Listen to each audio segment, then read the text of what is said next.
Robert Harrison, a man whose name was once synonymous with Silicon Valley innovation and aggressive wealth, sat motionless in the center of his palatial living room. At 52, the lines of bitterness were etched deeper into his face than any sign of aging. His home, a Georgian revival mansion nestled deep within the Enclave, was a monument to old money and isolation. On this frigid December night, thick, silent snow drifted past the 12-foot arched windows, coating the vast manicured estate in a pristine, silver-white blanket, a perfect visual metaphor for Robert's fortress. Cut off from the real world, the room was opulent, furnished with priceless antiques and modern art, yet it was chillingly quiet. The silence was less about the absence of noise and more about the absence of life. For 20 long years, Robert's legs had been useless, replaced by the humming, heartless machinery of his custom-built wheelchair. He stared out into the endless expanse of snow, his eyes empty, unfocused. 2 decades ago, he had it all: immense wealth, soaring fame, and the adoring presence of his wife, Diana. The accident, a high-speed collision on a slick freeway, had stolen his mobility and soon after, everything else. In the high-stakes world he had inhabited, power was currency. Once his legs and his leverage were gone, the calls dwindled. The visits stopped. Robert learned the brutal lesson of the American elite. People cared only for their own interests, and weakness was contagious. The worst blow had been Diana. She had stayed 5 years, enduring the caustic resentment and self-pity he poured onto her daily, until she finally filed for divorce. She had told him, "I can't bear the hatred in your eyes anymore, Robert. It's not just for your legs, it's for the world, and now it's for me." When she walked away, Robert felt the last tether to sanity snap. His eyes ran dry of tears, leaving only boundless emptiness. Even his mother, Eleanor Harrison, the matriarch of an established New England family, found herself unable to breach the wall of his stubborn pride. Her visits became sparse, marked by awkward silences and her aged eyes heavy with sorrow.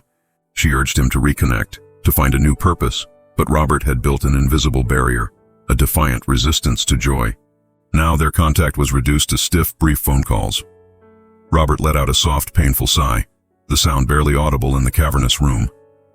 He glanced at a priceless landscape painting, a scene of vibrant, hopeful movement, and felt only bitter detachment. He had once believed money could buy anything, but no fortune could purchase a loving touch, a trusting word, or the simple feeling of walking on his own 2 feet, a dream that haunted his sleepless nights. He despised his helplessness, despised the gilded meaninglessness of his existence, and had often flirted with the idea of ending it all. Yet he lacked the final, necessary courage. A cold draft slipped through a slight gap in the door leading to the staff corridor, causing him to shiver despite the room's warmth. He wondered if his life could ever change. Did miracles truly exist? Or were they just the easy lies people told themselves to endure the mundane brutality of reality? In the terrifying silence, a sound registered, a soft, almost timid knock at the staff entrance door, tucked away near the kitchen. Robert started. It was well past midnight. His last long-term housekeeper, Sophia, had left hours ago. Who could it be? He first tried to ignore it, ready to retreat back into the self-imposed solitude he had cultivated for years. But the tapping persisted, gentle yet insistent, like a tiny rhythmic heartbeat trying to awaken something deep within his frozen soul. With a heavy sigh, curiosity, a feeling he hadn't indulged in years, won out. He slowly propelled his wheelchair down the long, dark corridor, past the cold, silent rooms filled with expensive ghosts. When he reached the door, a mix of anxiety and strange anticipation thumped in his chest. He slowly unlatched and opened it. Standing before him was a tiny girl. Her dark skin was starkly illuminated by the pale yellow porch light. Her clothes were thin and ragged, dusted with snow. Her big, bright brown eyes looked up at him with unflinching hope, completely void of the pity or awe he was used to seeing. "Mister," her small voice rang out in the freezing night, trembling only slightly from the cold.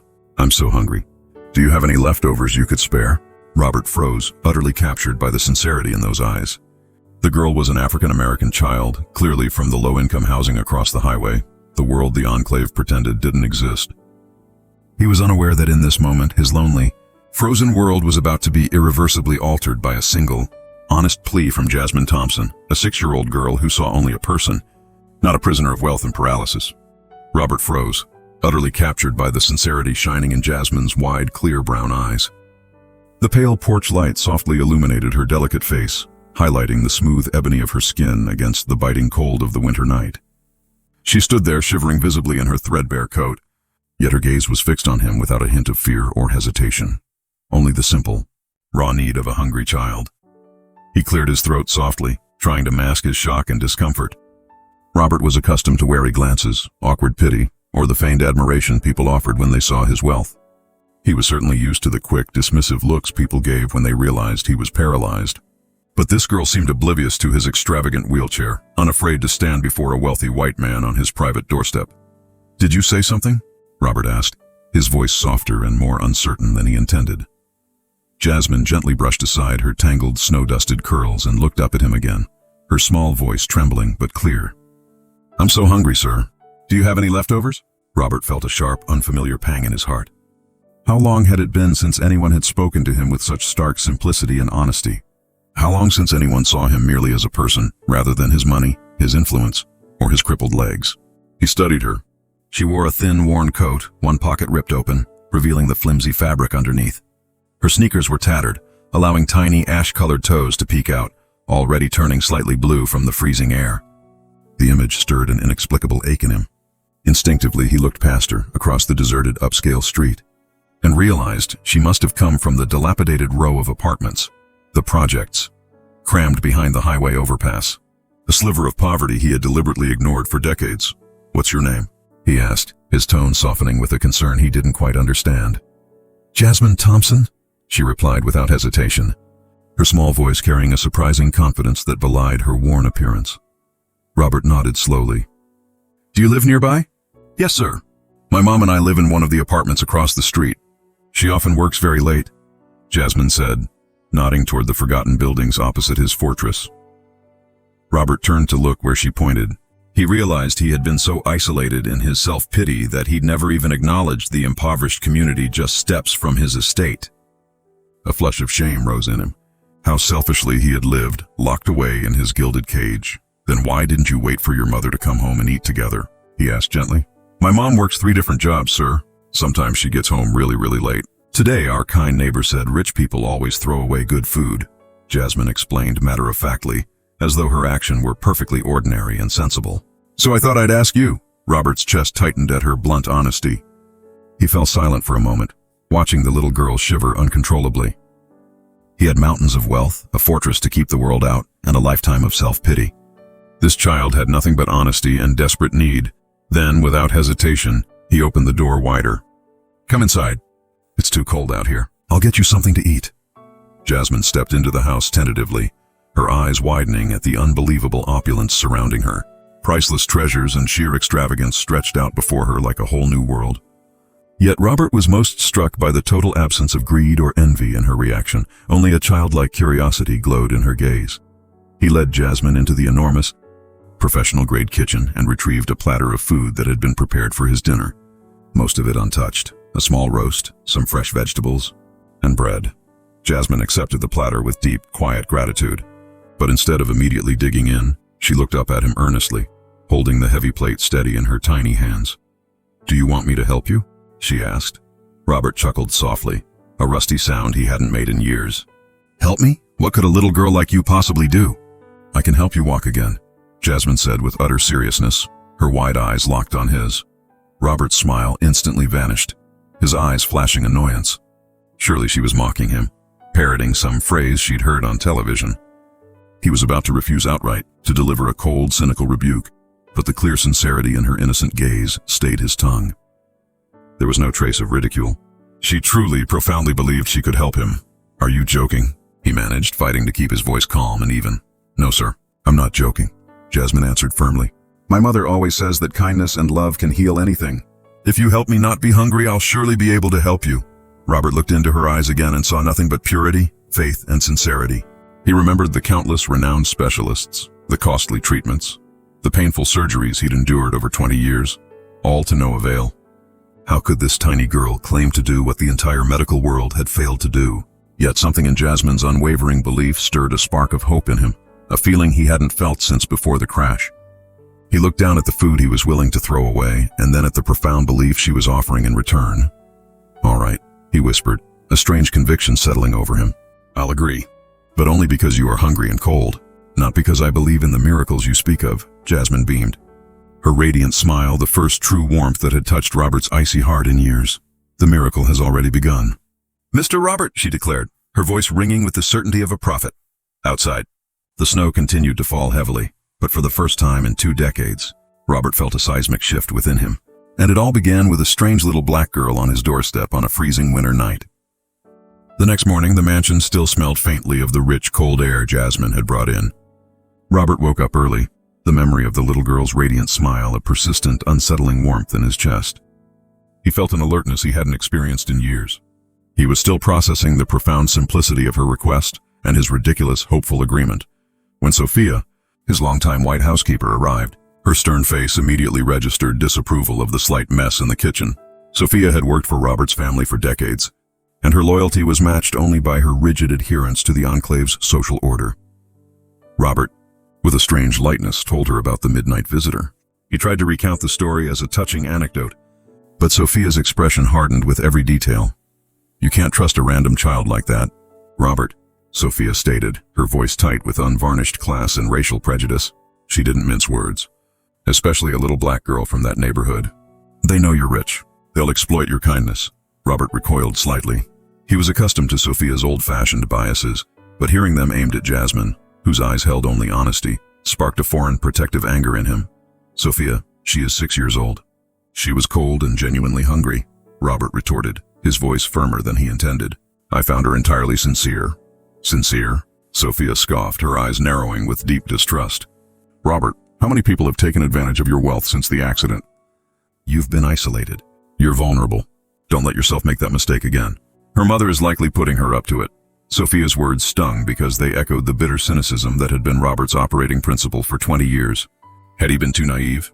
Was this just a clever, desperate manipulation? He fell silent, allowing Sophia's familiar, protective cynicism to momentarily cloud the light Jasmine had brought. It was in this confused, half-doubting state that he heard a soft, familiar knock at the staff door that afternoon. Robert propelled his wheelchair swiftly down the hallway. He opened the door to find Jasmine standing there, her small face glowing like a winter sunrise despite the cold. She held a tiny frozen wildflower, its petals slightly yellowed but carefully wrapped in old newspaper. "Hello, Mr. Robert," she called cheerfully. "I came back to say thank you. And to give you this. My mom helped me find it on the way home." She presented the fragile token. "This is the miracle of gratitude." Robert smiled, and all his morning worries, Sophia's warnings, his own deep-seated cynicism, seemed to dissipate in the clear, trusting light of her eyes.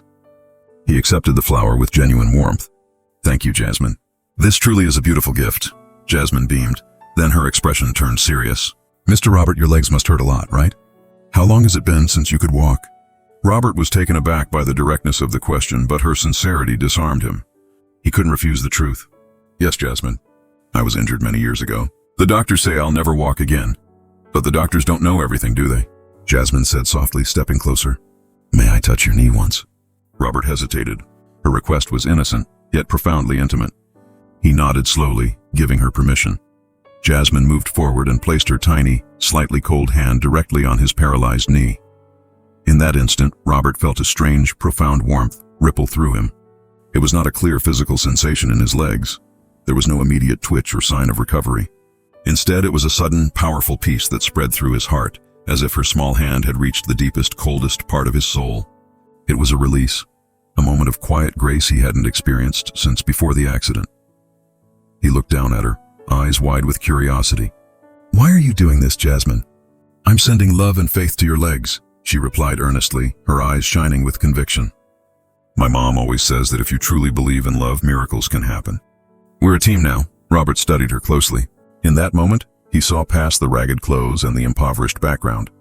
He realized Jasmine was not a desperate, needy child, but a beautiful soul capable of touching the darkest corners of his cynical heart.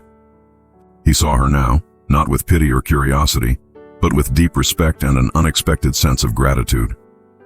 Standing tall for her size, Jasmine looked up at him with unwavering conviction. "Mr. Robert, the miracle has already begun. All you need to do is believe." After she left, Robert sat alone, gazing at the tiny, fragile flower. He realized he had been wrong to cling to his prejudices. Sophia's harsh words were not absolute truth, but the product of age-old biases that defined the Enclave. He felt a crack in the icy wall he had built around himself, and for the first time in 20 years, he resolved not to let the cynicism of his world obscure the truth of another's kindness. He was ready, just a little bit, to let humanity's light into his dark world. Across the freeway, in the dark, cramped apartment nestled deep within the projects, the worn-out refrigerator hummed a lonely tune. Margaret Thompson, an African-American woman in her early 30s, dragged herself through the door just as the first slivers of a cold, gray December dawn were breaking. Her body ached with the fatigue of a triple shift, cleaning offices, waiting tables, and stocking shelves, the endless struggle to keep a roof over their heads. She slipped off her worn shoes, trying not to wake Jasmine, who was usually still fast asleep. But today was different.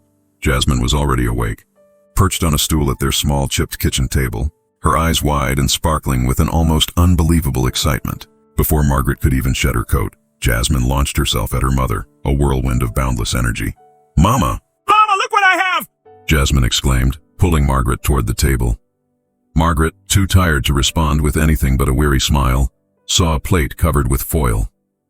She recognized the scent of roasted chicken and fresh vegetables, food far more luxurious than anything they usually ate. Her heart gave a little flutter of hope, quickly followed by a pang of suspicion.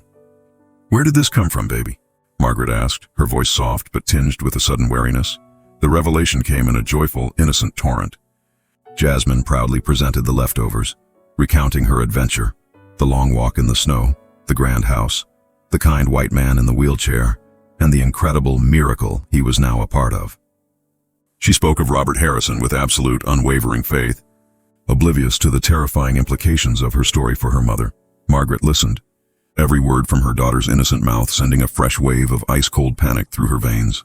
Her initial relief at seeing Jasmine safe and fed evaporated, replaced by a deep, visceral terror. Racial trauma and anxiety crashed over her. All the cautionary tales she had heard since childhood, the unspoken fears passed down through generations of black women, rushed to the forefront of her mind. Wealthy white men preying on vulnerable children of color. The history of exploitation, the imbalance of power, the ease with which men like that could promise anything and deliver a nightmare, it all flashed before her eyes. She didn't see Robert Harrison as an individual. She saw him as a symbol of the very power structure that had oppressed her family for centuries, a structure that allowed men like him to operate with impunity, shielded by their wealth and privilege. "You went to that neighborhood?" Margaret whispered, her voice barely audible, tinged with disbelief and growing horror. "You went to the Enclave, alone?" Jasmine nodded, oblivious. "He was very nice, Mama, and he gave me food, and I'm helping him walk again." Margaret's hands began to tremble. She forced herself to breathe, to push down the rising tide of fear. She needed to be calm, to extract every detail. The scrutiny began. Margaret grilled Jasmine, her questions sharp and precise, trying to pierce through the child's innocent narrative, searching for any hidden danger. "Did he touch you, baby? Did he ask you to go anywhere else? What did he say? Exactly what did he do?" Jasmine, sensing her mother's escalating anxiety, started to become confused. "No, Mama, he was just sad. And I put my hand on his knee and he let me." When Jasmine casually mentioned, "He let me touch his leg," Margaret's internal alarm bells screamed. He let her touch his leg. To Jasmine, it was a gesture of faith. To Margaret, it was a clear violation of boundaries, an immediate red flag, a predatory act in the making. The image of the powerful white man, paralyzed and vulnerable, inviting her small, black daughter into his house and allowing physical contact, painted a chillingly dangerous picture in Margaret's mind. The leftover food, once a sign of kindness, now felt tainted. It felt like bait. Margaret scooped Jasmine into her arms, holding her tightly, fiercely, as if to physically shield her from the unseen dangers of the night before. "He's a millionaire." "Mama," Jasmine whispered, her voice muffled against her mother's shoulder. "And he's very lonely." Margaret's heart pounded. Loneliness did not excuse exploitation. Wealth did not excuse predatory behavior. Her instinct was primal, overwhelming. She could not, would not, allow her child to be exposed to such risk. The instinct to protect surged through her. All the fatigue, all the fear, all the ingrained deference to authority evaporated, replaced by a singular, unyielding purpose. She would not hide. She would not cower. Her fierce determination to protect her daughter, to confront this man and his privilege, overrode her own deeply ingrained fear of crossing the forbidden class and race boundary into the Enclave. She would go to that mansion, just as Jasmine had, and she would demand answers. The tension from Margaret's sleepless night was a tightly wound coil of fear and righteous anger. She walked the short distance from the projects to the Enclave in the early morning chill. The stark difference between the cramped, worn concrete of her world and the sprawling, perfectly maintained grounds of the Harrison estate fueling her resolve. This was a confrontation Margaret Thompson had been preparing for all her life, defending her child against the pervasive, often invisible dangers posed by unchecked power and privilege. She stopped at Robert's massive wrought iron gate, took a deep breath, and walked up the pristine, snow-dusted driveway. Her simple worn coat felt like armor. She rang the doorbell, her pulse hammering against the deafening silence of the affluent neighborhood. When the massive door swung open, revealing Robert in his elegant, expensive wheelchair, Margaret didn't hesitate. She was a slender African-American woman whose fierce eyes carried the constant weariness of a single mother fighting systemic injustice. But her voice was steady despite her nerves. "You must be Robert Harrison," Margaret stated, cutting immediately to the point. "I'm Jasmine's mother. I want to know exactly what you did with my daughter last night." Robert, caught off guard by her directness and the raw intensity in her gaze, felt a new kind of shame. Not for his paralysis, but for the inherent, invisible privilege he possessed that made her so guarded. "Please, come inside, Margaret," Robert said gently, rolling back to allow her passage. "It's freezing." Margaret didn't move past the threshold immediately. She searched his face, his expression, his surroundings. Only when she was satisfied he wasn't immediately menacing did she step into the foyer, her eyes darting to the priceless art and vast, echoing space. "I understand why you're here," Robert continued, explaining everything from Jasmine's innocent request for leftovers to their strange pact about the miracle. He spoke earnestly, but Margaret cut him off, her voice firm and thick with years of stored pain. "Understanding isn't enough. Mr. Harrison, do you have any idea what people say about wealthy white men and poor black girls? Do you know the horrific stories I have stored in my head? The rumors, the silent accusations, the ways men like you take advantage of vulnerability?" Margaret's hands were clenched. "I have fought my whole life to keep my daughter safe from this world. You won't be the first man to promise kindness and turn it into a nightmare for a child of color." Her words were daggers, each one cutting through Robert's shield of self-pity and entitlement. He realized that for Margaret, this wasn't about him as an individual. It was about the dangerous history of racial exploitation that stood between them. "I understand your fear, Margaret," Robert replied slowly, choosing his words with care. "But I need you to understand my truth. I have been isolated and dead inside for 20 years. My wife left me. My mother barely speaks to me. Jasmine is the first person to make me feel human again." He continued, his voice dropping slightly. "She didn't see a millionaire. She didn't see a cripple. She saw a person who might have food. I swear to you, I had no ill intentions toward her. I only wanted to help because her honesty was the first honest thing I'd heard in a decade." Margaret stared at him, a long, hard assessment that weighed his expensive clothes, his palatial home, and his words against her deepest fears. She scrutinized his eyes and saw something she hadn't anticipated. Not predatory desire or even simple pity, but a deep, raw loneliness and a profound yearning to be trusted. The look was naked and fragile, a vulnerability she recognized from her own most desperate nights. Yet, recognizing his pain didn't negate her own protective duty. Her guard remained firmly in place. "Your loneliness is not my concern, Mr. Harrison. My daughter's safety is," Margaret stated, taking a breath and laying down her terms. "I am going to leave now, but I will not let Jasmine come here alone again. If you truly have nothing to hide, if your motives are as pure as you claim, then you must meet my conditions." Robert leaned forward slightly in his chair. "Name them. I want to see how you live for myself," Margaret said firmly. "I will bring Jasmine back tomorrow, and I will stay with her. I will watch your every move. I will see your house, and I will judge if it is safe. Only when I feel absolutely safe will my daughter be allowed to come back. Do you agree?" It was a bold demand, one that challenged Robert's pride and required him to submit to the intense, suspicious scrutiny of a woman from a class he barely knew, and a race he had always been taught to view with a quiet, entitled distance. Robert met her gaze without hesitation. He realized this was the first, most crucial test of his newfound desire for connection. "I agree," he said, his voice ringing with conviction. "You and Jasmine are always welcome here, under any terms you set. I don't want anyone to feel afraid in this house again, ever." Margaret held his gaze for one long, final moment. She gave a small, almost imperceptible nod. In that instant, both realized that despite the vast barriers of fear, race, and privilege that separated them, the courage to speak openly had forged a fragile, uneasy truce. The true difficult journey of change, for the isolated millionaire and the wary single mother, had just begun. The tense atmosphere of the morning confrontation still clung to Margaret as she returned to Robert's mansion that evening. True to her word, she brought Jasmine. Margaret wore her finest, albeit faded outfit, a silent declaration that she was not coming as a beggar, but as a guest deserving of respect. Jasmine clutched her mother's hand, her eyes bright with excitement but tinged with wariness, sensing the seriousness of their visit.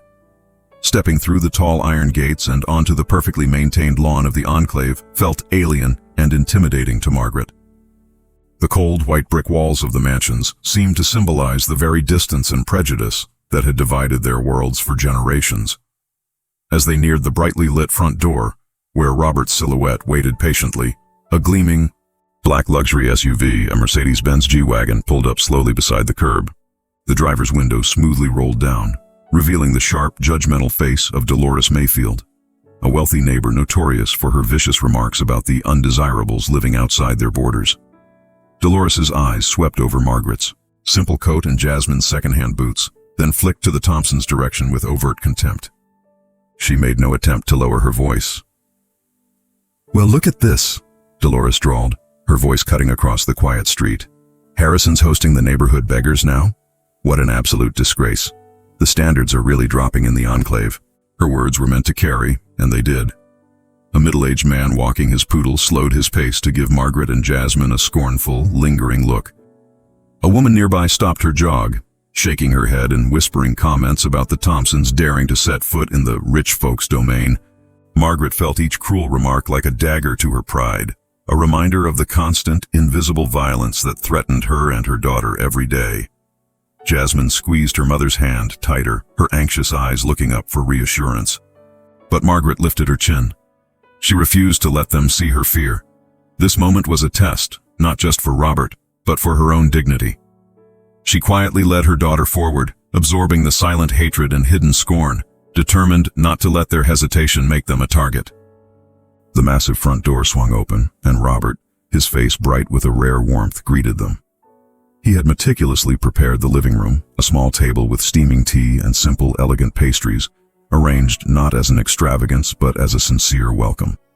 He completely ignored the hostility outside, a silent act of protection that did not go unnoticed by Margaret. "Thank you for trusting me again, Margaret." "Hello, Jasmine. I'm so glad you're here," Robert began, striving to ease the palpable tension. Margaret sank into a chair, her shoulders slowly relaxing despite the lingering anxiety. Jasmine, however, was immediately drawn to the room's curiosities. She quickly darted around the room, taking in the art and the heavy velvet curtains, before running back to her mother. "Mama," Jasmine whispered excitedly, "Mr. Robert is so lonely. I think he needs us and we need him too. Here, nobody calls me a nuisance." Margaret's heart ached. Despite the judgmental stares, Jasmine had found a rare peace beside this man. Robert turned to Margaret, his eyes shining with sincerity and a touch of nervousness. "I know this may seem sudden, but I truly need stability. This house is too large, too cold, and I can't manage it. Jasmine, she has given me something I thought I'd lost, faith and a sense of purpose." He paused, making direct eye contact. "I've talked to my lawyer about hiring proper long-term help, but what I need is more than an employee. I'd like to invite you both to stay here full-time, at least until you are settled and safe. I ask for nothing in return but your trust, your friendship, and if you'll allow it, a sense of family." Margaret was silent for a long time. She knew this opportunity, a safe home, steady meals, a stable future for Jasmine, was something she had barely dared to dream of. Yet, her pride as a poor black woman, hardened by years of humiliation and scorn, rose up in conflict. She remembered the evictions, the fear of walking alone late at night, and the tears she'd seen in Jasmine's eyes. Finally, Margaret squeezed Jasmine's hand and looked Robert squarely in the eye. "If you truly want to share your home, I have 3 conditions," she stated, her voice regaining its earlier firmness. "First, Jasmine's needs and education come first. Second, I will help manage this household and work. We will not be freeloaders. And third, if for any reason you ever want us to leave, you must tell me honestly, and we will go with our dignity intact." Robert smiled, a genuine warm smile that reached his eyes. "I promise." Outside, the hostile stares and gossip continued their relentless hum. But inside that door, for the first time in a long while, 3 strangers, a paralyzed millionaire, a wary single mother, and a 6-year-old girl, chose to trust one another, staking their lives on a bold decision that would change their fates forever. No sooner had the mansion doors closed behind them than the whispers outside turned into a hostile, focused roar. The news of a black family moving into the white millionaire's house in the Enclave spread through the exclusive neighborhood like wildfire. Within days, the undercurrents of prejudice and class bias flooded Robert's life, suffocating the fragile peace he, Margaret, and Jasmine were trying to build. Their shared life began in a swirl of strangeness. Margaret was up before dawn, managing the massive household with quiet efficiency, her movements disciplined and precise. Jasmine bounded through the grand, echoing rooms, filling the emptiness with the unexpected sound of childhood laughter. But that happy atmosphere was constantly overshadowed by the poisonous scrutiny beyond the walls. The hostility quickly escalated from stares to active threats. Anonymous letters, often typed, sometimes scrawled, started appearing taped to the iron gates or shoved through the mail slot. They were filled with venomous racial slurs, stark warnings, and cruel accusations. "They'll bleed you dry. Those people are here to exploit you." Poor Harrison, fooled so easily by the poverty ploy. Robert's old life dissolved. Acquaintances who once bowed to him now actively avoided him at the grocery store or the bank, muttering derisively behind his back. Dolores Mayfield, elevated to a neighborhood watchdog, openly gossiped at the golf club, delighting in Robert's fall from grace. He had become a pariah, not because he was paralyzed, but because he had dared to cross the rigid color and class lines of the Enclave. This external hatred left Margaret Thompson perpetually tense. Every car that slowed on the street, every unexpected phone call, sent a jolt of anxiety through her. Her fear wasn't merely about personal harm, it was a deeper systemic terror. She constantly worried a neighbor would call Child Protective Services or the local police with a false report, questioning why a stranger from the projects was living with a wealthy white man. She instinctively positioned herself between Jasmine and the windows, subtly shielding her daughter from the outside world's relentless judging gaze. Jasmine, however, remained Robert's anchor. She seemed insulated by her own pure belief. She insisted on maintaining her miracle therapy sessions daily. "You have to focus, Mr. Robert," she would command, sitting cross-legged on the plush carpet beside his chair. "You have to imagine the grass between your toes. If you think your leg is dead, it will be dead. Your brain is the boss!" Robert would often laugh, a hollow, cynical sound at first, assuming it was simply a child's game played by someone who could never comprehend the complexity of spinal cord injury. Yet he indulged her. She made him engage, forced him to use his imagination, and filled the silence with expectation instead of despair. Every afternoon, she would gently massage his calves, her tiny hands kneading his atrophied muscles, while chanting affirmations like a tiny shaman. And strangely, Robert noticed things.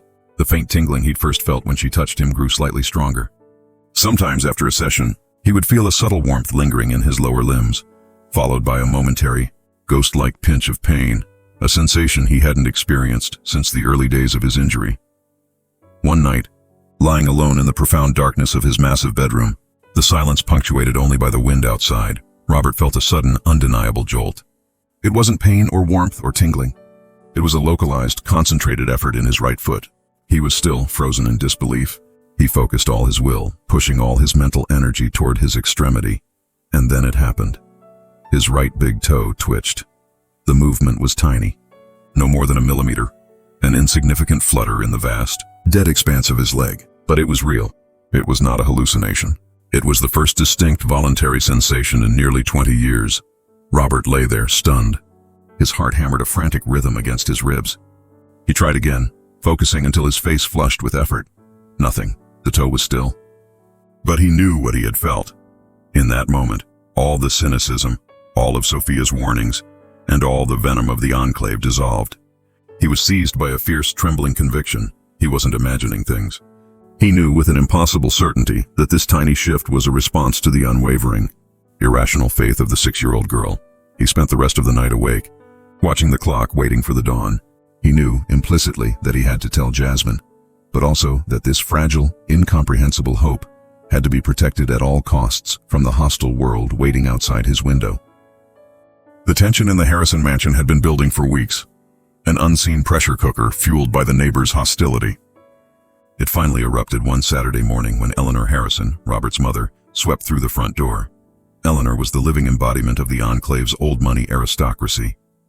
Impeccably dressed in a tailored wool coat and pearls, she walked with a determined, glacial grace, her gaze a sharp, disapproving assessment.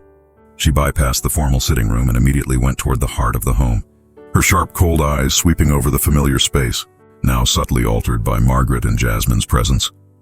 Robert was in the sunlit breakfast nook, reviewing architectural plans and listening to Jasmine happily chatter about a cartoon. He watched Eleanor's approach on the security monitor, her expression unreadable, but undeniably ominous. He wheeled out to meet her, feeling the familiar mix of filial duty and intense anxiety. "Mother," Robert began, bracing himself. "This is Margaret and Jasmine. They are guests, and now family to me." Eleanor didn't offer a greeting. She barely glanced at Margaret, who was quietly preparing breakfast in the pristine kitchen, her movements efficient and dignified. Instead, Eleanor focused her severe gaze entirely on her son. "Robert, are you truly so lost?" Eleanor's voice was low, cutting, and edged with patrician disappointment. "I came to check on you, and I find this situation. Aren't you ashamed? You've allowed these two strangers, different class, different color, to take over this house? What were you thinking, letting them dictate the rhythm of your life?" Her gaze finally slid to Margaret, cold and dismissive. "Look at this kitchen, the one your mother once tended with pride. Now it's being run by them. They will bleed you dry, son. They're here to exploit you. You have grown weak." The air in the room froze. Margaret felt a familiar wave of shame and white-hot anger rise to her cheeks, but she forced herself to maintain a visible composure. Jasmine, instantly sensing the danger, instinctively retreated behind her mother's skirt, her small hand clutching the fabric tightly. Robert bowed his head, his hands clenching the wheels of his chair. Eleanor's words were the ultimate attack on his newfound peace, leveraging the very prejudices that had kept him trapped and isolated for 2 decades. "You don't understand." "Mother," Robert started, his voice a strained whisper of defense. Eleanor cut him off sharply. "I understand everything, Robert. They will leave you with nothing." "Margaret," she addressed the younger woman directly, her tone dripping with condescension. "What right do you have to live behind these walls? Do you think you deserve this life? What is your game?" Margaret raised her head. The suppressed rage finally gave way to a steely resolve. Her voice, though slightly trembling, was clear and firm, echoing slightly in the vast space.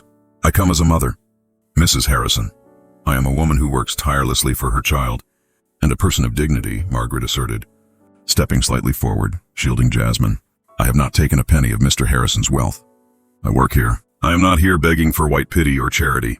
If you truly doubt my worth, look at how I care for this home, and look at my daughter's eyes now. They are no longer afraid each night." Eleanor was momentarily stunned by Margaret's directness and firmness. Her privilege had rarely been so bluntly challenged. "Mrs. Harrison," Margaret continued, her voice gaining strength, "I know what you think of people like me. You don't need to hide your judgment. But I beg you, if you truly love your son, look at the happiness my daughter and I are striving to bring, not to take away." He was a ghost when we arrived. The silence that followed was stiflingly heavy. Robert looked from his mother to Margaret, his heart torn between gratitude, wounded pride, and the fear of being abandoned by his blood family. For the first time in his life, Robert refused to be a passive observer of his own fate. He gripped the arms of his wheelchair, lifted his chin, and looked his mother directly in the eye, the first time he had fully asserted himself against her lifelong expectations. "Mother, thank you for coming," Robert said, his voice firm and unwavering. "But my life here has felt dead for years. Only since Margaret and Jasmine arrived did I remember how to feel joy, hope, and love like an ordinary person. I don't need your approval to live a meaningful life." He paused, letting the weight of his words settle. "But understand this, I will not let anyone, even you, humiliate or drive them away. This is my home and they are my family. If you cannot accept them, then you cannot be here." Eleanor stood frozen, her face cycling between wounded pride, sorrow, and bewilderment at her son's sudden fierce strength. She was defeated not by an argument, but by the undeniable emotional truth in his voice. She turned away, a tear glistening in the corner of her eye before she quickly masked it. She didn't say another word, simply walking out of the mansion and driving away, leaving the imposing quiet of the Enclave behind her. In the small breakfast nook, Margaret exhaled deeply, the tension finally breaking. Jasmine wrapped her arms tightly around her mother's waist. Robert wheeled closer, his eyes filled with immense gratitude. He had chosen his new family, and in doing so, he had chosen his own life. The battle against external prejudice was far from over, but behind those imposing doors, a new, resilient family had taken root. The tiny, involuntary twitch in Robert's big toe was no longer a secret confined to the dark of his bedroom. It was a fiercely guarded hope. After the emotional turmoil of confronting his mother, Robert felt an overwhelming need to ground this improbable occurrence in reality. He needed to know if he was succumbing to delusion or experiencing a genuine physical shift. He decided to schedule a neurological re-examination. He chose to bring Margaret and Jasmine, not only because they were his constant companions now, but because Robert felt they were essential to the story he had to tell. The following Tuesday, Robert was wheeled into the sterile, high-tech office of Dr. Emily Richards, a renowned neurologist who had followed his case for over a decade. Dr. Richards, a woman known for her sharp intellect and clinical detachment, greeted him with a look that was a blend of professional sympathy and profound weariness. As Robert was escorted into the examination room, Margaret and Jasmine quietly sat in the plush waiting area. Dr. Richards' eyes flickered toward them, a swift, thorough, and highly suspicious assessment. Her gaze lingered on Margaret, noting the difference in their attire and mannerisms, the unspoken query hanging in the air. Who are these people, and what do they want? In the elite medical world, the sudden appearance of a black woman and child from a low-income background, now deeply involved with a millionaire patient, automatically triggered an assumption of ulterior motives or potential fraud. "Mr. Harrison, I'm surprised to see you so soon," Dr. Richards said, dusting off his decades-old file. "What's on your mind? Have the phantom pains worsened?" Robert hesitated, then described the strange new sensations. The pervasive warmth, the subtle tingling, the moment of pure voluntary movement in his right toe. He spoke carefully, choosing to downplay Jasmine's miracle therapy, but emphasizing the profound shift in his psychological state since their arrival. Dr. Richards listened patiently, but her skepticism was visible in the slight tightening of her lips. "I see. We may be dealing with a powerful psychosomatic component. The brain can manifest hope as physical sensation." She proceeded with a battery of detailed reflex tests, nerve conduction studies, and finally an MRI scan. Throughout the process, her manner was efficient and cold, her professional distance a shield against any emotional claims. An hour later, Dr. Richards returned to the examination room, her face a mask of clinical bewilderment. She held the freshly printed reports and films. "Robert," she began, the use of his first name signaling the seriousness of her finding. "Your spinal nerves do, in fact, show measurable signs of recovery. Specifically, there is increased signal intensity around the site of the older lesion, suggesting new neural activity. Frankly, I have never seen anything like this in a case of complete paraplegia this late in the course." Robert felt a wave of dizzying euphoria and disbelief. The physical evidence validated Jasmine's faith, but Dr. Richards' scientific caution immediately returned. She lowered her voice. "However, given the extremely unusual nature of this improvement and the sudden change in your household dynamics, I cannot rule out a strong psychosomatic component, or something external." She leaned closer, her eyes, cold and accusatory, flickering directly toward the door leading to the waiting area where Margaret was sitting. "I am sorry to ask this, Robert, but has anyone been altering your medical regimen? Introducing supplements, alternative therapies, or perhaps even substances that could affect your nervous system without my knowledge?" The question was thinly veiled suspicion of Margaret. Dr. Richards wasn't asking if Robert, the wealthy white patient, was lying. She was asking if Margaret, the poor black woman, was practicing fraud or quackery. Robert instantly recognized the systemic bias at play. Robert met Dr. Richards' gaze with new conviction. "No, doctor. No one has touched my medication, nor have I taken anything new. The only change is my company." He wheeled himself forward, his voice firm and steady. "I understand your skepticism. You rely on data and precedent. But for 20 years, your data told me my case was hopeless. I was waiting to die. The only thing that changed was the arrival of a little girl who gave me hope, dignity, and a reason to fight." Robert knew the system was designed to suspect Margaret. He chose to protect her, recognizing that her unconditional faith was the true catalyst. He realized the miracle was not just a physical phenomenon, but the life Jasmine had brought back to his spirit. "I will continue the tests," Robert concluded, asserting his control over his own medical journey. "But I choose to trust the life she brought me over the system's skepticism." "The medical glimmer is real, Dr. Richards, and I know exactly where it came from." The astonishing news from Dr. Richards, that neural activity was returning, should have brought unmitigated joy. Instead, it sharpened Robert's focus on his responsibility to Margaret and Jasmine. Their presence had literally saved him, and now he was determined to use his wealth to give Margaret the stability and opportunity she deserved. One morning, after Jasmine had left for a trip to the local library, Robert wheeled himself into the kitchen where Margaret was meticulously polishing the silver. He felt awkward, the checkbook suddenly feeling heavy and clumsy. "Margaret," he began, "I know you insist on working, and I respect that immensely. But you work 3 jobs outside this house just to make ends meet. And you've never taken a salary from me. I want to change that." He looked her in the eye. "I want you to stop working those grueling shifts. I want you to go back to college. I know you want to finish your degree in social work, or start the business you always dreamed of. Consider this an investment in your future, a thank you for what you've done for me." Robert extended a crisp, large check, an amount that represented several years of Margaret's hard-earned wages. He thought it was the ultimate gesture of gratitude, a simple solution to all their economic problems. Margaret did not take the check. She kept her hands busy, folding a linen napkin with careful precision, her face unreadable. "I appreciate the offer, Robert," she said finally, her voice firm. But no, Robert was genuinely confused. "Why?" "It would give you time with Jasmine, security, opportunity." "Opportunity is earned, Robert, not purchased," Margaret cut in, turning to face him. Her eyes were unwavering, holding a look of deep-seated pride and mild offense. "You don't understand.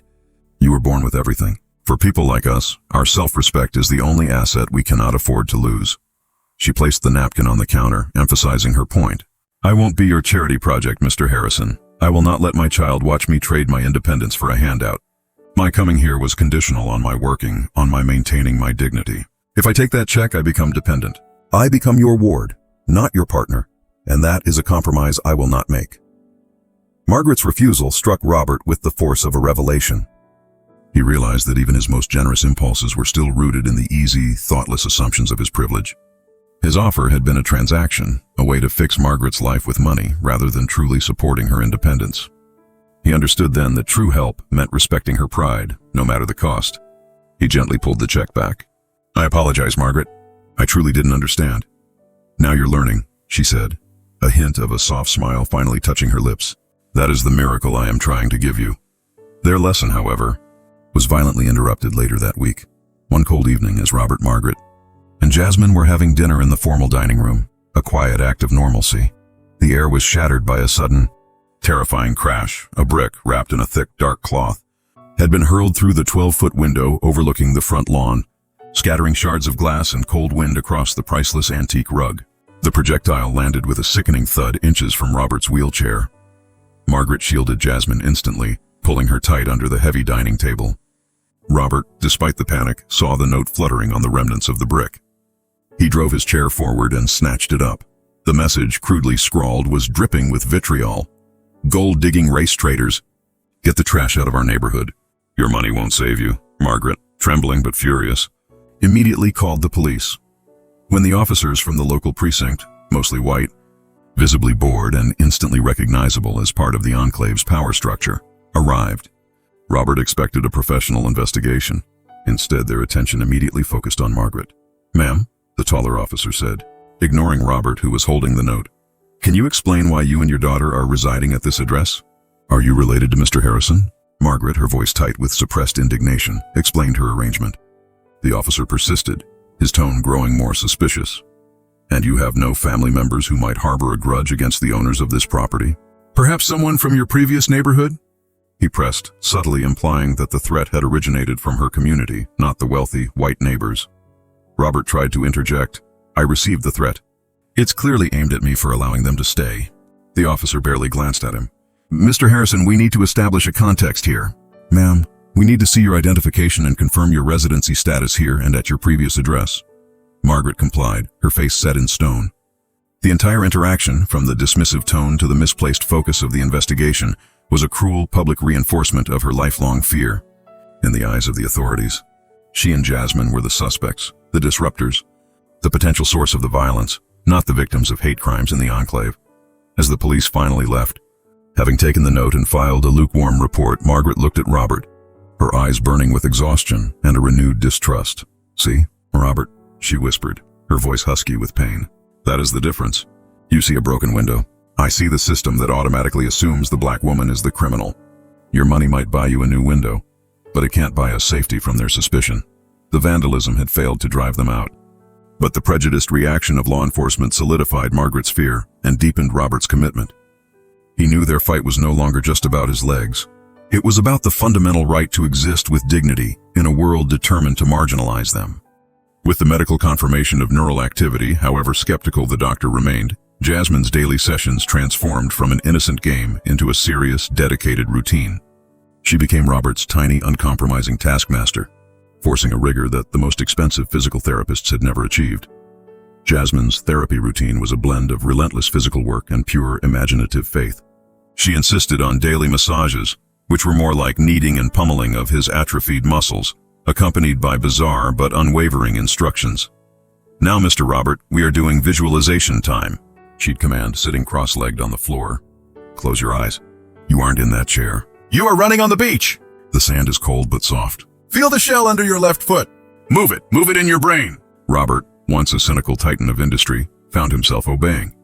He would strain, sweat, and focus every ounce of his mental will on his lifeless feet, forcing himself to imagine the grass, the sand, the feel of movement, even if the sensation only manifested as a desperate headache. Jasmine did not tolerate distraction or self-pity.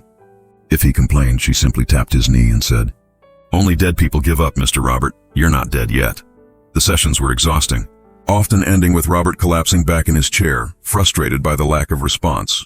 But the tiny, fleeting twitches he'd felt had intensified, sometimes bubbling into small jolts of phantom pain, a strange, painful sign of life he celebrated one afternoon. The sunlight streaming brightly into the living room. They were engaged in a particularly intense session. Jasmine had placed a small, colorful rubber ball near his right foot, demanding he command his foot to kick it. "Think of the ball. Think of running away from the policeman who broke your window," she instructed, channeling the recent trauma into a motivational push. Robert's face was contorted with the effort. He pushed all the mental energy he possessed toward his right leg, past the cold, dead spot in his spine, focusing on the simple muscle command, kick, kick, kick. Then, it happened. It was not the tiny, involuntary twitch he'd felt before. It was a conscious, agonizing effort that pushed through the paralysis. He felt a searing, sharp jolt of pain, followed by a visible, deliberate action. His large toe visibly lifted and fell, tapping the top of the rubber ball. The movement was slow, painful, and barely a few millimeters, but it was real. Robert gasped, his whole body shaking, half from exhaustion, half from shock. He tried again immediately, but the signal was lost. Yet the memory of that slight movement was a profound shock to his system. He put his head in his hands, utterly overwhelmed. The cynical, self-loathing dam he had maintained for 20 years finally broke. Tears, genuine, hopeful, utterly unconcealed tears, streamed down his face. They were the first he had shed since Diana left. Jasmine didn't ask questions. She simply ran to him, wrapping her tiny arms around his neck, her small, warm body a life raft in his tumultuous sea of emotion. "See, Mr. Robert," she whispered, her voice full of pride and tenderness. "The miracle isn't magic. It's not a one-time big boom. It's choosing to believe every single day, even when it hurts. Now you know you can do it." Watching from the doorway, Margaret's skepticism dissolved entirely. Seeing Robert weep, not from self-pity, but from the raw, physical exertion of hope, moved her profoundly. Her eyes softened with unshed tears. She realized that Robert's vulnerability was as genuine as her daughter's faith. Without a word, Margaret stepped into the room. She kneeled beside him, replacing Jasmine's tiny hand with her own firm, capable touch. She began to gently, rhythmically massage his calf, just as she did her own tired legs after a triple shift. Her hands were gentle yet firm, born of a mother's fierce commitment to nurturing life. She was no longer just his employee. She was an active participant in his healing. In the ensuing weeks, the boundaries between them blurred, softened by their shared vulnerability. During quiet moments, Robert spoke to Margaret about his pain of abandonment, the terrifying loss of identity when his power vanished. Margaret reciprocated, sharing the daily, exhausting fear of failure, the systemic racism that made every late bill and every suspicious glance feel like a threat to Jasmine's future. They were no longer simply the rich white man and the poor black woman. Robert saw Margaret's resilience, her unwavering moral compass, and the immense cost of her pride. Margaret saw Robert's deep insecurity, his desire to be good, and the crushing weight of his isolation. They saw each other finally as two human beings, linked by the shared project of finding hope and safety inside a world that wanted to keep them apart. The escalating hostility of the Enclave finally coalesced into an official, organized attack. Fueled by the shattered window and the general disdain for Robert's multiracial household, Dolores Mayfield and a coalition of key homeowners filed a formal lawsuit against Robert Harrison and the occupants of his home. The legal action was insidious. It didn't mention race or class directly. Instead, it cloaked its prejudice in the sterile language of Homeowners Association (HOA) bylaws, citing nuisance, unapproved renters, and a calculated threat to preserving neighborhood standards and property values. It was a lawsuit designed to weaponize legal bureaucracy against the powerless and the unconventional. Robert immediately summoned Arthur Vance, his veteran corporate lawyer. Arthur was a picture of polished corporate cynicism. He reviewed the papers with a grimace. "Robert, this is going to be messy," Arthur warned, leaning back in the luxurious leather chair. On the face of it, the suit is weak. But in these closed, old money communities, social pressure often outweighs clear legal statutes. The goal isn't necessarily to win in court. It's to bleed you dry with legal fees and make life so miserable for Margaret and Jasmine that they leave. They want to enforce social conformity, Robert stated, his voice tight. Precisely, Arthur confirmed. They are selling the idea that Margaret and Jasmine are the nuisance and that your property values are in danger. In the Enclave, that logic trumps common decency every time. The weight of the legal battle and the relentless outside scrutiny finally crushed Margaret's defenses. She sat with Robert, the massive legal brief spread out between them, her face pale and exhausted. I told you, Robert. They're doing this because of our color. Margaret's voice trembled with a controlled fury that bordered on despair. They are willing to risk their own money just to keep their world white and exclusive. I can't live like this, fighting a war every single day just to exist in your beautiful house. She looked at him, her eyes dark with a powerful, protective resolve. I won't let my daughter endure this hatred and this legal war for your benefit. The emotional cost is too high. We'll leave with our dignity. We'll go back to our old neighborhood where the enemy at least shows their face. Robert reached out, resting his hand near hers. He saw the pain and the unwavering resolve of a mother prioritizing her child's psychological safety over physical comfort. But he also saw his own cowardice from 2 decades ago reflected in her desire to flee. No, Robert said, his voice quiet but absolute. I ran once, Margaret. I ran into this fortress and locked the world out when I lost my legs. I won't run now, not when I finally have something worth fighting for. Robert looked at the legal documents. This isn't just about us anymore. This is about challenging their right to use fear and prejudice as law. Call Arthur, Margaret. Tell him to file an aggressive response. We won't just defend. We'll attack. I want to countersue the HOA for targeted discrimination and harassment. I am willing to risk my entire fortune and my reputation to protect the family I have found here. The commitment in Robert's voice was the final proof Margaret needed. The fight was terrifying, but he was standing firm, side by side with her, against the immense power of his own social class. Just as the legal war was about to explode, a twist arrived. Robert's mother, Eleanor Harrison, returned unannounced. She was subdued, the sharp edges of her prejudice softened by witnessing the public persecution of her son and the realization of his renewed life. I can help. Robert, Eleanor said, meeting Margaret's wary gaze before speaking to her son. I have significant influence within the HOA leadership and with the legal firms they use. I can make this lawsuit disappear. I can guarantee you and Margaret peace. Robert eyed her skeptically. And what is your price, Mother? Eleanor inhaled, trying to cloak her condition in genuine concern. The price is simple. Jasmine needs stability and a proper education. I will use my influence to enroll her in the St. Bartholomew's Academy, a prestigious private school where she will be protected and given the best start possible. She looked directly at Margaret. I know this school.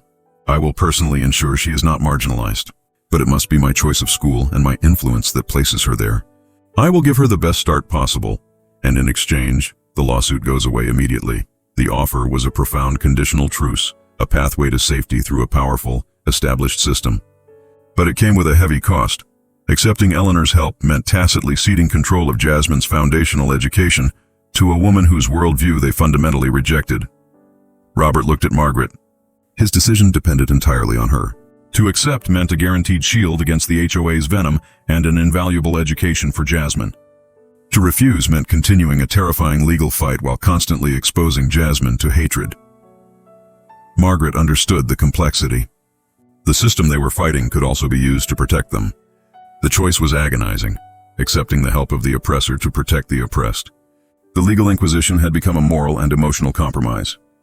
The emotional compromise with Eleanor over Jasmine's education had postponed the lawsuit, but it hadn't stopped the underlying motion.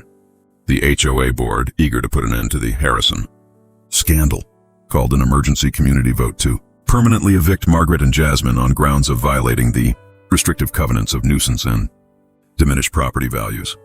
The meeting was held on a damp, chilly evening in the grand ballroom of the private country club, the symbolic heart of the Enclave's power. The room was filled with about 60 residents, all dressed impeccably in expensive, subdued colors. The atmosphere was thick with cold judgment.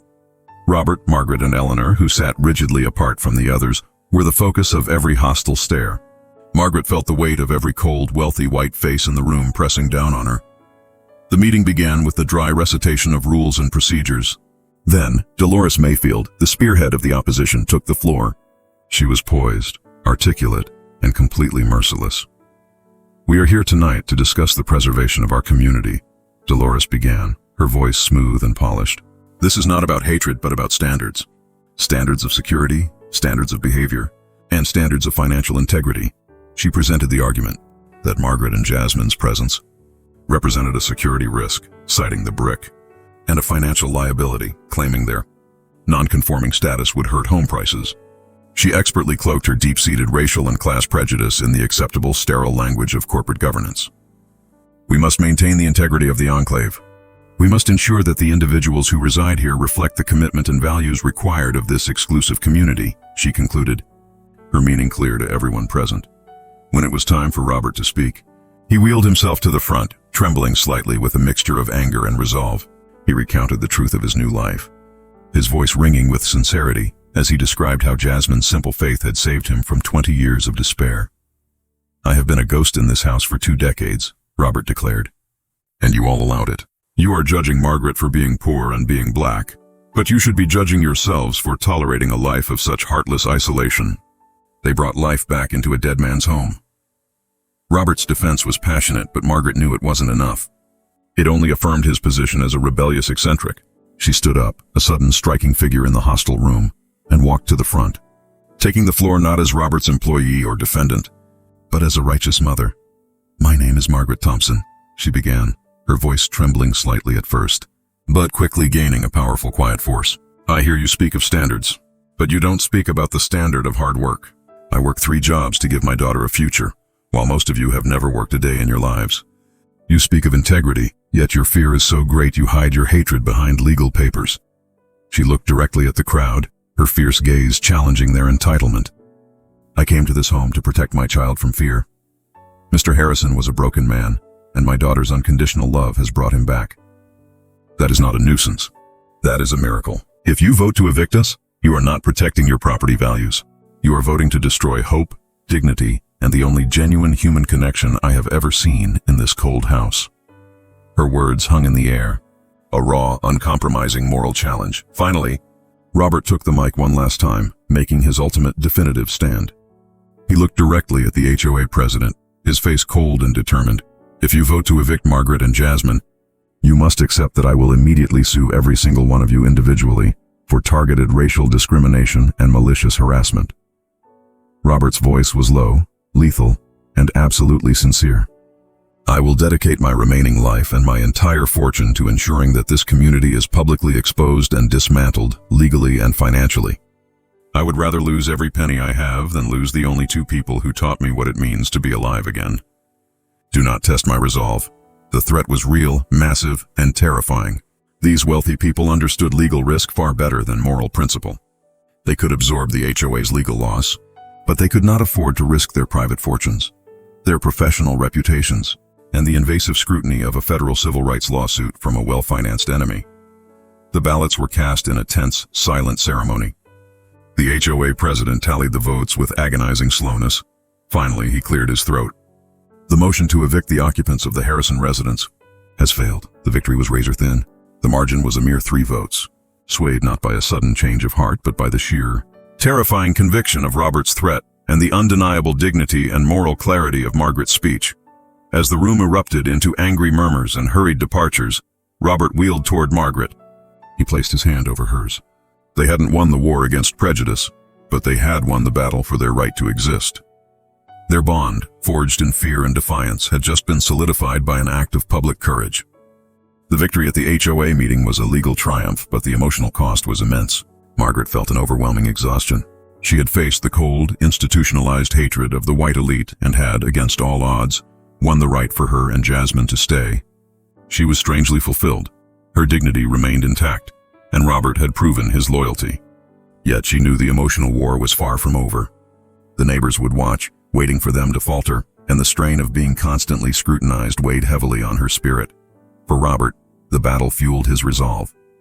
He pushed harder in his sessions with Jasmine, determined to prove that the hope they had fought for was valid, both morally and physically. Days after the vote, they held their final therapy session in the large, sun-drenched private gym Robert rarely used. Margaret was busy reviewing invoices nearby. Jasmine, now fully confident in her role as the miracle worker, directed the scene. "Okay, Mr. Robert, today we don't just twitch. Today we don't just imagine. Today we stand," Jasmine commanded, her small hands resting on his knees. "I need you to think of everything that told you no. The doctors, the hateful letters, the cold faces at the meeting. And you tell them yes with your legs. Robert nodded, his face grim with concentration. He was perched on the edge of his wheelchair, his arms braced on two sturdy parallel bars installed years ago but never used. His focus was absolute.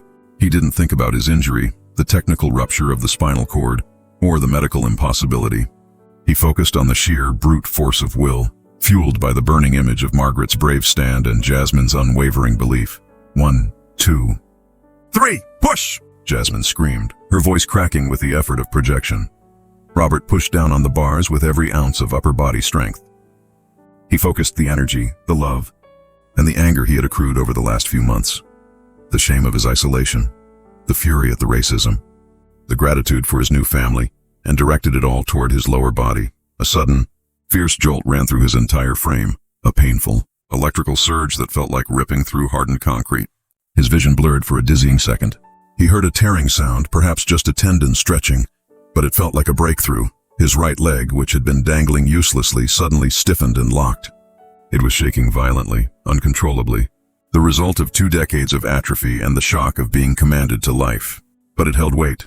Robert pushed harder on the bars, leveraging the mechanical stability of his right leg. Slowly, painfully, incredibly, he raised himself entirely out of the wheelchair. He was standing. He stood for one breathtaking, impossible second. His knees knocked, his muscles screamed in agony, and the entire structure of his body, long accustomed to being horizontal, fought against him. But he was upright, looking down at Jasmine, who stared up at him in frozen disbelief. Then, with a heavy, sickening thud, Robert's legs gave out completely. He collapsed back into his chair, gasping, covered in a sheen of sweat, his face white with pain, but his eyes blazing with a mixture of agony and triumph. Jasmine didn't wait. She launched herself at Robert, screaming in pure, unadulterated joy. "You did it, Mr. Robert! You did it! I saw it! You stood up!" The loud crash of the parallel bars hitting the floor brought Margaret rushing in from the next room. She saw Robert slumped in his chair, breathing heavily, and Jasmine frantically celebrating. She rushed over, her face creased with terror and confusion, ready to call for help. "What happened?" "Are you hurt?" Margaret demanded, checking his limbs. "Mama, look. He stood up. His leg held him." "He stood up!" Jasmine insisted, pointing frantically at the bars. Margaret looked at Robert, searching for the truth. Robert simply nodded, unable to speak, the tears of pain and ecstasy blurring his vision. Margaret sank to her knees, her own tightly controlled emotions finally breaking free. She touched his trembling leg, then his face, and began to weep. Her tears were not of sorrow, but of fierce, humbling joy. It was not a miracle in the classical sense of an instant, inexplicable cure, but it was an undeniable, tangible triumph of human will and spirit. As Margaret held his hand and Jasmine celebrated, Robert looked down at the small girl, the tears finally subsiding. The pain was immense, but the clarity was absolute. He understood the miracle now. It was never about magic, special healing, or a secret cure. The injury was real, the damage profound. The miracle was the unconditional love and fierce faith Jasmine had poured into him. That love had forced him to reconnect his fractured mind and spirit to his paralyzed body. It was her belief that made him choose to fight, to hope, and to finally command his body back to life. He realized that a dead leg could be brought back by a living heart. "You are right, little girl," Robert whispered, exhausted but elated. "It was only because you chose to believe." The moment Robert's leg held his weight for that single agonizing second became the foundation for the rest of his life. The physical healing was not a quick miracle. It was a testament to sheer, sustained effort. Robert immediately began intensive physical therapy. The sessions were brutal, painful, and relentless. He spent hours relearning muscle commands, enduring spasms, and fighting atrophy. He would walk the long corridors of the mansion, his movements pronounced and awkward, supported first by parallel bars, then a walker, and finally a sleek, polished cane. His recovery was slow but determined, a physical manifestation of the mental strength Jasmine had unlocked. The changing dynamics inside the house slowly began to affect the world outside. A month after the vote, Eleanor Harrison returned. She did not come in pearls and silk, but in a simple dress, her posture visibly humbled. She walked into the kitchen where Margaret was baking with Jasmine, and the severity of her judgmental gaze was gone, replaced by genuine contrition. "Margaret," Eleanor began, her voice cracking slightly, "I came to apologize truly. My prejudices, my ingrained fear of change and difference, blinded me. I only saw what you could take from Robert, not what you gave him. I was wrong." She turned to Robert, who was sitting nearby. "Son, I'm proud of the man you've become. You stood up to this entire community, and you chose love and right over comfort and expectation. Eleanor embraced Margaret and Jasmine warmly. The ice around the matriarch's heart had finally shattered. She accepted Margaret and Jasmine not as employees or charity cases, but as family and the new vital foundation of the Harrison name. With his physical strength returning, Robert shifted his focus. He used his immense influence and wealth not to rebuild his old tech empire, but to address the systemic inequalities that had once divided his house from the projects. He founded the Thompson-Harrison Opportunity Foundation, a nonprofit dedicated to closing the opportunity gap for children across the freeway, funding education, mentoring, and mental health services. Robert became a tireless advocate for racial and economic justice, channeling his years of isolation into a fierce purpose. The issue of Margaret's independence was settled with mutual respect. She finally accepted Robert's financial support, not as a donation, but as a fair salary for her role as the house manager and a funding grant for her education. Margaret enrolled in college, starting her journey toward a degree in social work. She maintained her position in the house. She was Robert's partner in the home, in the foundation, and in raising Jasmine, not his ward or a recipient of his pity. Her dignity remained fiercely intact. 1 year after Jasmine's first knock on the staff door, the three stood together at the front entrance of the mansion. The exterior remained magnificent, but the interior was transformed. It was no longer a cold, echoing palace of loneliness. It was a home filled with warmth, noise, and laughter. Robert was dressed in comfortable clothes.